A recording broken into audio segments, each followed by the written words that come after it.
Continuación del Santo Evangelio según San Lucas.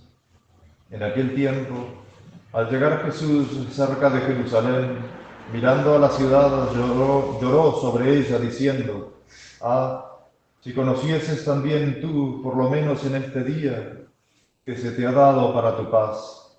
Mas ahora está todo oculto a tus ojos, porque vendrán días sobre ti en que tus enemigos te circunvalarán y te rodearán y te estrecharán por todas partes y te arrasarán con tus hijos dentro de ti y no dejarán en ti piedra sobre piedra por no haber conocido el tiempo en que Dios te ha visitado. Y habiendo entrado en el templo, comenzó a echar fuera a los que vendían y compraban en él, diciéndoles: escrito está, mi casa es casa de oración, y vosotros la tenéis convertida en cueva de ladrones. Y enseñaba todos los días en el templo. Pueden tomar asiento.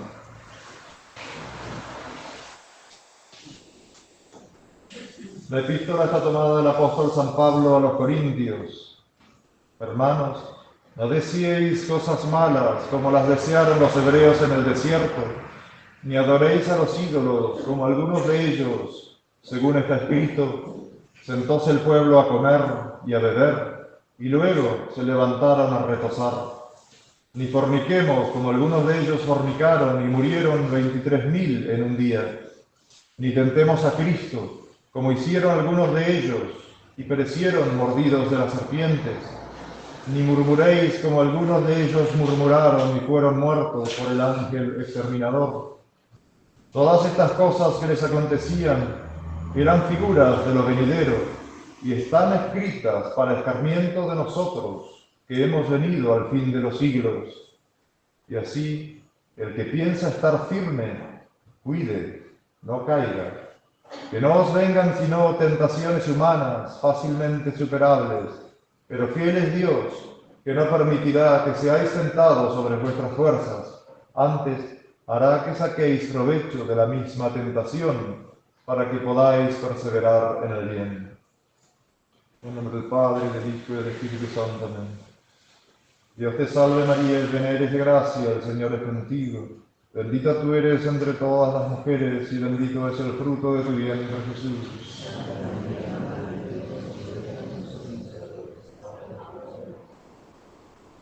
El llanto de nuestro Señor sobre la ciudad de Jerusalén en cuanto se iba arrimando a ella. Si conocieses también tú, por lo menos en este día, que se te ha dado para tu paz. Ahí, en ese momento, como en toda la vida de nuestro Señor, pero en este momento particularmente se cumplen aquellas palabras del apóstol San Juan en su Evangelio: vino a los suyos y los suyos no lo recibieron. El Mesías fue prometido a nuestros primeros padres, Adán y Eva, que vendría a pagar esa deuda infinita del hombre para con su Dios, porque la deuda se mide por el acreedor. En este caso el acreedor es Dios. Dios es infinito, la deuda del pecado original era infinita. Necesitaba un ser divino para purgarla, para saldarla. Ese ser divino es el Mesías prometido a nuestros primeros padres. El Antiguo Testamento fue una preparación para la venida del Mesías, profetizado por todos los profetas, simbolizado por todas las historias del Antiguo Testamento, preparando al pueblo de Israel para la recepción del Mesías.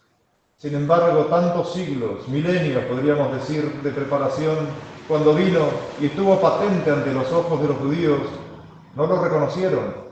Por eso es que Jesús llora sobre Jerusalén, diciendo: si conocieses al menos este día que te fue dado para tu paz. Estaba Jesús, estaba el Mesías, estaba Dios ante ellos. Vino a los suyos y los suyos no lo reconocieron. Es tan triste pensar en esa infidelidad del hombre, porque no es la infidelidad del pueblo judío. Le echamos la culpa muchas veces a los judíos para no ver nuestra propia culpa. Jesús vino por todos. Vino y se encarnó de María Santísima y nació, por supuesto, en el pueblo de Israel, porque era el pueblo elegido, pueblo que se convirtió luego en el pueblo de Isira, pero no vino por los judíos solamente, vino por cada uno de nosotros, vino por el hombre a redimirlo. Y cada vez que nosotros somos infieles a Dios, somos como el pueblo de Israel, que no vio, como la ciudad de Jerusalén de hoy. Si vieras, aunque sea hoy, el día que se te ha dado, si conocieras el don de Dios, si supieras el significado de tu existencia, si supieras el amor con que Dios te sacó de la nada, si supieras, consideraras todo lo que le debes a tu Dios, y sin embargo estamos fríos como los témpanos de los poros. Si supiéramos amar a Dios como Él merece ser amado. El llanto de Cristo, nuestro Señor, sobre Jerusalén es el llanto de Cristo, nuestro Señor, sobre cada una de nuestras almas. Por ese frío, esa caridad que se ha enfriado, que está escrita que se iba a enfriar. Pero que nosotros tenemos que luchar todos los días para que no sea el alma de cada uno de nosotros la que está fría. La caridad se enfriará, dice nuestro Señor. Vendrá una apostasía universal, pero no seamos del número de ellos. San Pablo nos advierte en la epístola que no hagamos lo que hicieron los judíos, que no deseéis cosas malas como los desearon los hebreos en el desierto, cuando estaban huyendo de Egipto. No adoréis a los ídolos, como algunos de ellos está escrito. Y muchas veces uno piensa que adorar a los ídolos es postrarse ante un fetiche, ante una imagen de un Buda o lo que sea. Cuando adoramos a los ídolos es cuando adoramos a nuestra propia comodidad en contra de la ley de Dios. Cuando estamos distraídos por las cuestiones del mundo y no nos acordamos de la salvación de nuestra alma. Cuando vivimos y pasamos el tiempo fuera de la gracia de Dios, que podemos simbolizarlo con Dios nuestro Señor, también como termina el Evangelio de hoy, echando a los que venden y compran en el templo. El alma nuestra fue creada a imagen de Dios y es templo de Dios. Y si nosotros vivimos en enemistad de Dios, porque no vivimos en su gracia, en estado de gracia, estamos pisoteando el templo de Dios y usándolo para comercio impuro, como los que vendían y compraban en el templo de Jerusalén, que Cristo nuestro Señor los echó a latigazos. Ese alma nuestra es imagen de Dios. Tiene que ser templo de Dios, tiene que ser templo de la Santísima Trinidad, y nosotros estamos distraídos. La caridad se enfriará. ¿Y qué es esa caridad sino el amor de Dios? ¿Y cómo se traduce el amor de Dios si no, como dice Jesucristo, el que me ama cumple los mandamientos?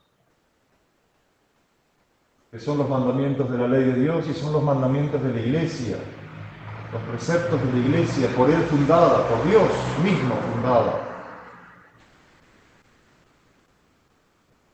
Y para que no se enfríe esa caridad, para que no imitemos a los hebreos en el desierto, como aquellos que murmuraron, que fornicaron, que adoraron a los ídolos y que perecieron y que fueron destruidos por el ángel exterminador, Dios nuestro Señor nos dio el gran medio de la oración, nos dio el gran medio de la Santa Misa, nos dio el gran medio de la penitencia, del sacrificio, de los sacramentos sobre todo, el aprovecharnos de los sacramentos. El ser cristiano es ser seguidor de Cristo en todo, no en haber recibido el bautismo y una vez la primera comunión, que se llama primera porque es la primera de muchas. San Pío X predicaba muchísimo e insistía sobre la comunión frecuente y hasta diaria, e insistió mucho que los niños apenas supieran distinguir entre el pan de la mesa con el pan de la misa, que es Cristo nuestro Señor con su cuerpo, con su sangre, con su alma y su divinidad, que se quedó para que no se enfriara nuestra caridad, para que no tuviera que llorar sobre nuestras almas como lloró sobre Jerusalén, para que su sangre no se vertiera inútilmente sobre cada uno de nosotros. ¿Cuál es nuestro objetivo en esta vida entonces? Salvar nuestra alma. ¿Cuál es la ley suprema de la Iglesia fundada por Dios? Salus animarum, suprema lex. La ley suprema de la Iglesia es la salud de las almas. Insistamos a tiempo y contratiempo, como dice San Pablo, en no asegurarnos, como dice la epístola de hoy, el que esté de pie cuide, no caiga.